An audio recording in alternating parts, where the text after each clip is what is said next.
দোহা, দোহা মানে আলো, আশার আলো, সম্ভাবনার আলো। আমাদের জীবনে আলোর দরকার আছে না নাই? আলো না থাকলে আমরা বাঁচতে পারবো? আলো লাগে বড় ভালো। এই আজকে আলো না থাকলে আমার দেখা যাইতো?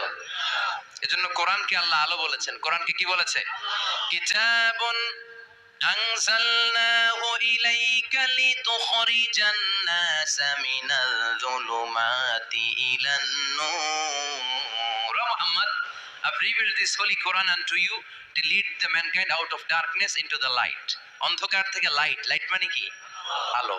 আলোর দিকে নেয়ার জন্য এই কোরআন পাঠিয়েছি। আবার বিশ্বনবীকেও আল্লাহ নূর, নূরের সাথে তুলনা করেছেন। আবার বিশ্বনবী আল্লাহর কাছে নূর চাইতেন, বলছেন আল্লাহ আমার ডানে আলো দাও, আমার বায়ে আলো দাও, আমার সামনে আলো দাও, পিছনে আলো দাও, উপরে আলো দাও, নিচে আলো দাও, আমার দেহে আলো দাও, আমার মাংসপেশির ভিতরে আলো দাও, আমার হাড্ডির ভিতরে আলো দাও, আমার জন্য তুমি আলো দাও। পড়েন আমিন। এজন্য আলো ছাড়া বেঁচে থাকা অসম্ভব।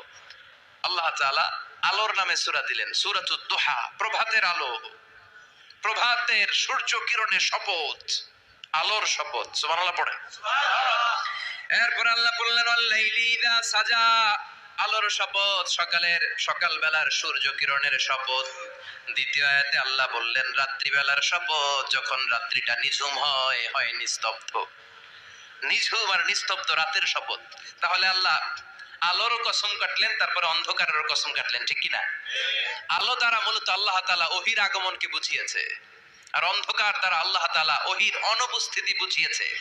এটা দিয়ে আল্লাহ বুঝাতে চাইলেন, ও নবী, কাফির মুশরিকরা আপনারা গালি দেয়, ওরা বলে যে আমি আপনার ভুলে গেছি, আমি আপনারে ত্যাগ করেছি, আমি আপনার প্রতি অসন্তুষ্ট। না না, আমি ইচ্ছা করে ওহী পাঠাই না, কারণ সব সময় আলো থাকলে ভাল লাগে না, কিছু সময় অন্ধকারের দরকার আছে না নাই?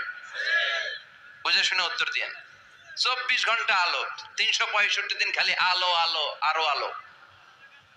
যদি সূর্যের আলো সব সময় থাকে 365 দিন, ভাল লাগবে? রাতে ঘুমাবেন কেমনে?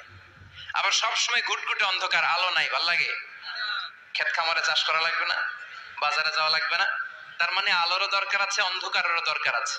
এটা দিয়ে আল্লাহ বুঝাতে চাইলেন নবী ওহী নাজিল করার জন্য দরকার আছে, মাঝে মাঝে ওহী বন্ধ রেখে আপনারে বিশ্রাম দেওয়ারও দরকার আছে। চিৎকার করে বলেন আল্লাহু আকবার।